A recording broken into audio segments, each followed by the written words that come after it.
Hello, our friends, Evolutionary Energy Arts family. Hello there. Welcome back. Welcome back, guys. So yesterday we did just one video, unusual for us. It was 43, almost 44 minutes, and it was on Where is the Higher Self? That was a very interesting one. It got a lot of comments over on Patreon. And it was Heart's Home video. Again, Heart's Home is the newest of the three YouTube channels. So if you haven't subscribed yet to Heart's Home, please do go over and subscribe, as the playlists are different and there are unique videos over there. Of course, if you are a Patreon, everything goes up on Patreon as well. And this was a fun one. It was a deep dive into something that may be a little illuminating for some. It was fun. Go check it out. It was something a little different. Yeah, and we do enjoy that. And over here you see there's what they're calling a 5.2. The highest I've seen is 5.6 by some sources. South and a teeny bit west of Bakersfield, California. There is a big swarm going on around it, just so you know. This right here, you can see. How many do we have right here? There's a lot of quakes in this area. 246 of 422 earthquakes being reported by the USGS in the last 24 hours. So, this is more than half of the earthquakes on the planet right now that are being reported by the USGS. Well, that's very, very busy, and I'm not picking a whole lot up right here other than it's inside. And it feels like it's energy being released. And it does, to me, for right now, it feels natural unless something else comes up and I feel an unnatural thing to it. Sometimes these natural elements will come around and they'll use a second part of their laser technology, whatever, to tap it and get something going a little bit bigger. So definitely something to watch. Yes, absolutely. In these times, one thing that we have plenty of is water in a lot of places. And interestingly enough, Debby did just what, would be the worst case scenario in so many ways. Debby slowed down. And Debby also moved further west than what was anticipated. And so there's a lot of flooding that everybody knows about, and we're going to take a look a little bit at some of the spots in Florida that has been hit, in Georgia, in the Carolinas. But, who really thought that this would be impacting North Carolina, Virginia, and it's going to end up impacting the Northeast as well as the Mid-Atlantic area. Lots and lots of rain, as you can see these totals. Southern Pines 6 to 9 inches, Fayetteville 6 to 9 inches, Raleigh 4 to 7. And some may ask, or maybe it was me, just me saying, there's a lot more water in the atmosphere. And in fact, I have seen some people from official sources stating the fact that it really truly does appear that there's more water in our atmosphere than has been, especially in more recent times. We've talked a lot about mudflood, and really the deeper I go down into that, I think that these things are technologically triggered, and we could see what looks to me like a whole lot of steering going on with Debby. Yeah, I mean, that feels very uncomfortable. Like a lot of people are not feeling well about it. And I do think it's being steered too. I think it's fairly easy once you get these things going to vibrationally move them, especially with all the water in the atmosphere. I do believe there's technology that can almost like cover it like a hand, like a glove, and just move it where they want it to be. Slow it, stall it. It's stuff that's just out of this world to us, things that we really cannot fathom. But I feel it. It's there, and it's something that they use, and it's not something that they're always going to have, but it's something that they're using for now. You have this mindset where people will look at people blaming God and the Bible for these storms. And, well, it's just natural. You got to blame the creator, right, for these natural events that just typically occur randomly.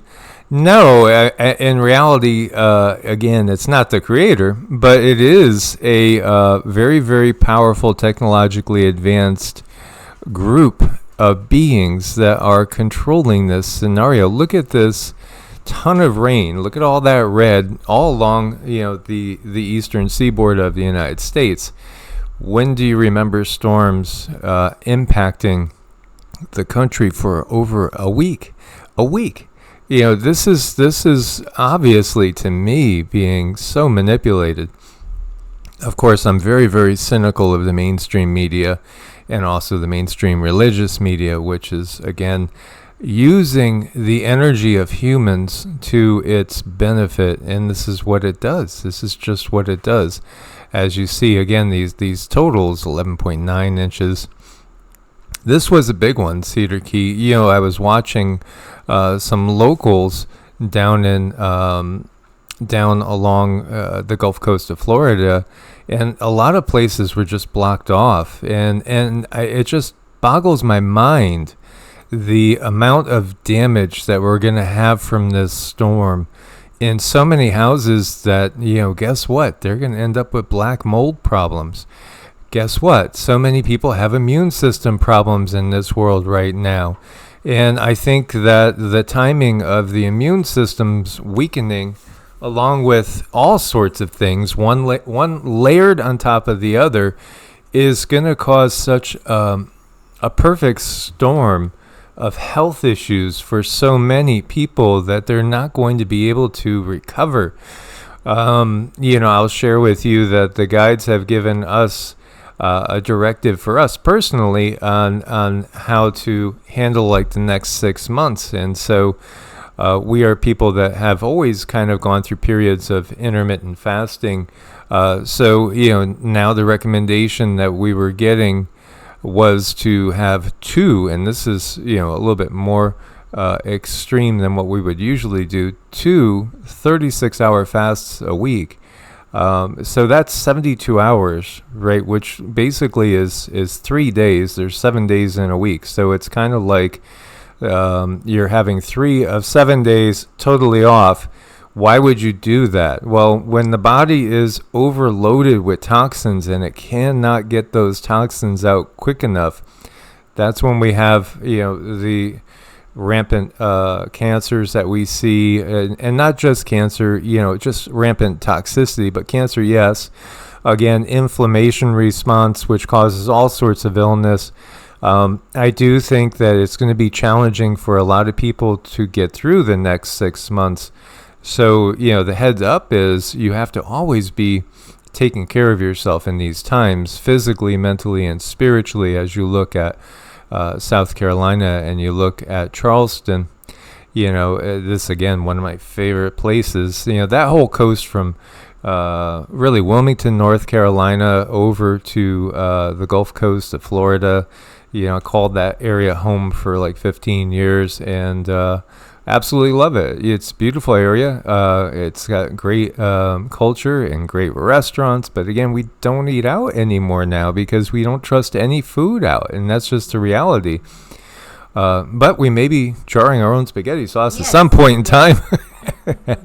As I made an insane pizza yesterday, which was, tooting my own horn. Believe me, it takes a lot of work, but it's well worth it because, I would never in these times eat any fast food because it's a fast way to the graveyard, which, so many of these areas in Charleston, there's amazing graveyards that are very, very interesting. And there's a lot of ghost tours, and there's a lot of ghosts that can tell us a lot about our true history roaming the streets of Charleston, but they're probably roaming your house as well, because again, there's more beings out there that we don't see than beings that we do see. And one thing we get to enjoy when we're in the 3D is food. And yes, it was a fabulous pizza. It was fabulous sauce. So, I mean, seriously, this sauce, it can go on spaghetti. It can go on pizza. It could go anywhere. You can make the baby pizzas. I mean, whenever we make it, we make extra so that we get to have it a few times that week. It's a treat. So we're thinking about it. I would love to share his gift because also he's a healer. So whenever he's focused on something, his energy goes into that, just like his music playing, just like anything else. The energy goes into it, and you can feel it. It's palpable. It's a thing. It's interesting. Yes, you could ask our Special K, as she had some of the pizza as well. So flooding in North Myrtle Beach, again, this is a whole eastern seaboard thing. And how many times in the deep past do we remember week-long storms, that do this? I do think 2017 was a turning point again. Of course, we had, Harvey made a hard left 90-degree turn, and then stalled. And, of course, we had Katrina, and we've had so many. Was it Florence? I forget which one did this before in the Carolinas, but I do remember covering it. This is Walterboro, South Carolina, and they're talking about a possible dam failure, McGrady Dam failure, and advise residents to evacuate. There's just so much water that it's not going to be able to be handled. Again, I do not think we're going to see any long-term major relief. Areas that are having problems flooding, I would venture to guess that through 2030. And maybe past that point, because again, there's certain agendas in play, certain objectives that certain people are trying to hit. I think you're going to just have more of the same, and it's probably going to keep intensifying. This is Sarasota again, and 11 sinkholes in this one area that this resident came upon. Be very careful. The dogs actually fell 5. He was running his dogs.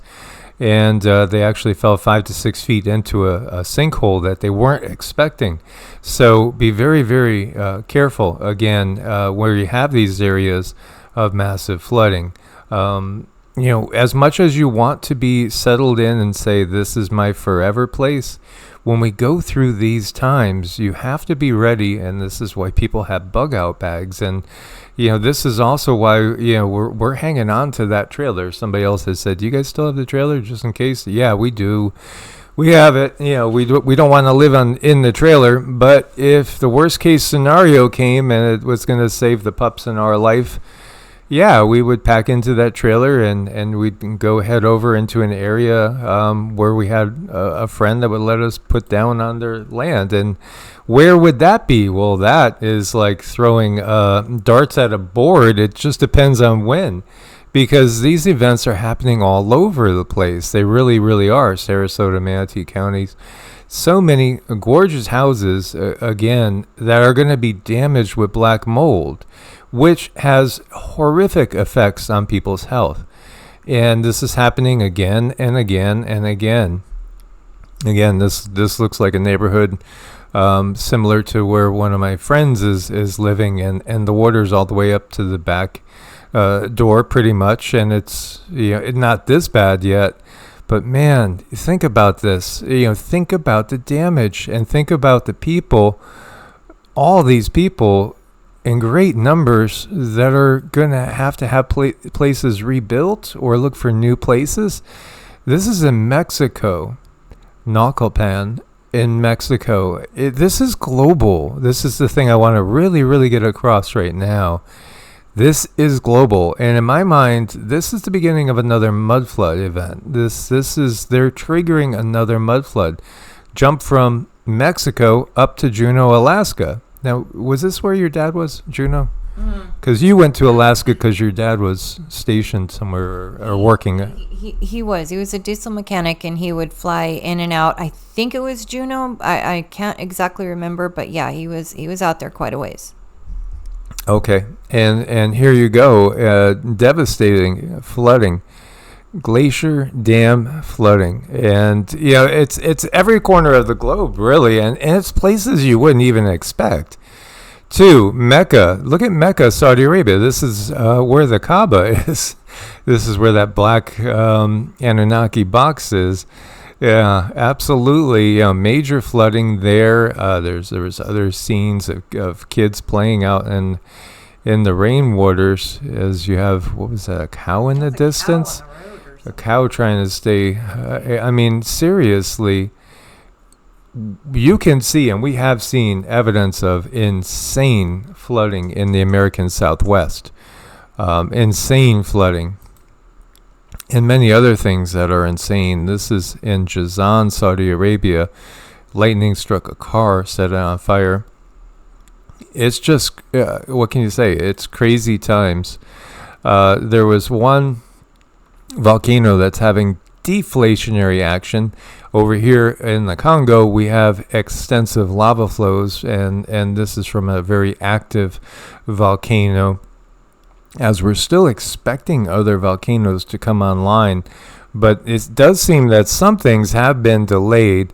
Thank God for the people with the big hearts out there, kind men rescuing mama's dog and puppies from flooding, that were left behind.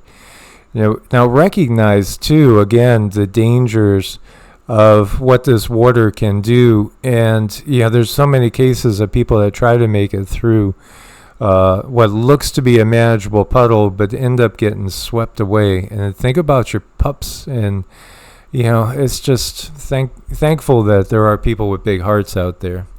I know. I mean, it's so sad that, sometimes animals get left behind because somebody really can't bring them, but we have to give more more thoughts to our animals, more thoughts for that preparation. We cannot just leave them behind. We can't, our consciousness and our raise in frequency, vibration, it shows in the animals, and we are only as high as the poorest animal is. And that's just the truth. That's how it is. So we need to work harder to protect our four-legged angels. And this is so sad. And that's something we see around here a lot, is people, they just leave and they dump their animals. So they let their animals fend for themselves. And that's so wrong. Our animals depend on us for things as simple as water. We can't do that. Absolutely. And so I was asking Cindy to get from the guides, because sometimes if I guess correctly, they will give us a nod and let us know perhaps information that you're not always supposed to know, because it could interfere with your human experience, so to speak. But yes, absolutely. They have to let us know certain things in order to escape karma. And they do. And so when they've given us these articles that say there's more water under your feet, underneath, and locked up inside the Earth's crust than there is in the oceans. In fact, it may be double or more. They are using technology to bring this water on up. And, the fact is, again, some people will say space is fake. You'll get the flat earth community saying space is fake, but then they don't elaborate. Okay, so what do you think space is? Are you saying it's a void? It's nothingness? Because what we've gotten is that, well, in some ways here on planet Earth, we're almost like SpongeBob. We're living under a sea, more of a sea then it's a vacuum. It's not a vacuum. So if you want to elaborate and go a little deeper and say the concept of space as a vacuum with nothing in it is fake, yes, I would agree. That's right. I do think that's an illusion. I mean, what do we have? What do the stars do? Again, they're putting out so much potential for life is what they're doing, because they are all about helping to create the conditions to support life. So space is not a vacuum. In fact, it's more like a less dense vapor, because it's not dense as water. It's not as dense as water, but it does have all the potential within it to create the conditions for life. So again, you can envision us being encapsulated here on Earth in a semi-penetrable membrane of sorts. that holds our atmosphere together, and yet also keeps us kind of shielded from too much of whatever might be out there that would disrupt the equilibrium that exists within the earth. But it's not impenetrable. No, just like a cell. Again, it's the as above, so below. So if you think of the earth as a single cell, and you recognize that there's intracellular fluids within a cell, and then there's also extra or fluids that are outside of a cell, well, this is the conditions that we find ourselves in. You know, water is so very important, and to drink that water. And whenever we do a session on anyone, I'm always telling them, you prepare yourself by drinking water. That is so critical, because you are actually meshing with the universe. You're preparing your body to move up in vibration and allow yucky stuff to be flushed out. So it's part of our world. And the more you can mesh with the conversation all around you, I feel the better your experience is going to be. You're going to be living at the highest vibration possible for this lifetime at all times. Water, very, very critical. And I'm just going to pull this up just because I feel like I want to touch on this a little bit more.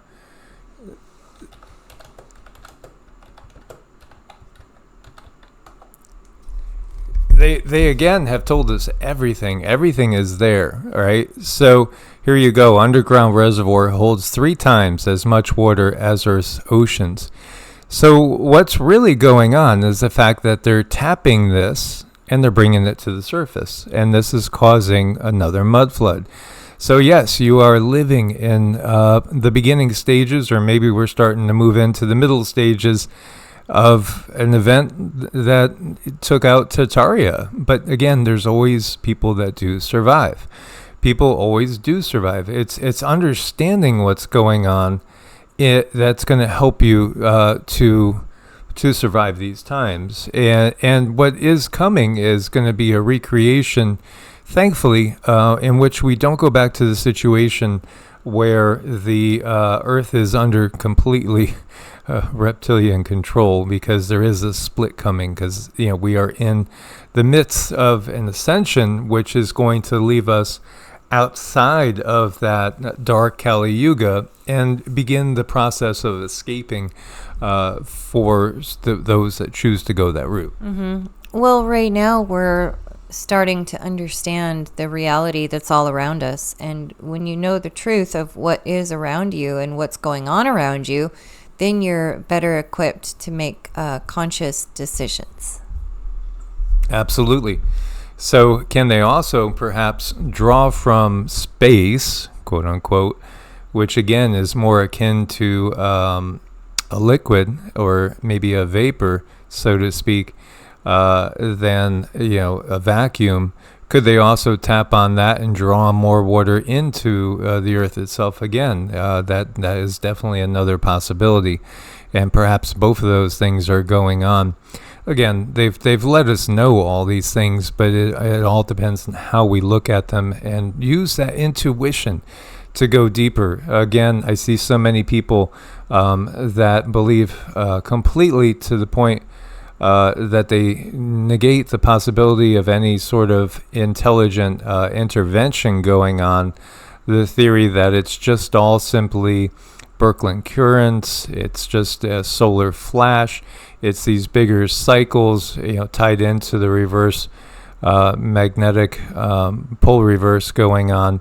They take advantage of the natural cycles and they amplify it, because Mother Nature doesn't want to eradicate all of us. Now, again, we need to act in a symbiotic nature with Mother Nature and not be a raging plague upon the land, because again, what does the body do when it's fighting infection? It sends out killer cells to wipe out the infection. And so if we are acting in a way that causes an infection upon the earth, then there's going to be a natural response. But yet she is consciously, because she is a consciousness, holding back and trying to allow us the time to get ourselves to the point where we are aware of this and no longer act like a raging quote-unquote virus. And I know that word is a term that some will say, well, there is no such.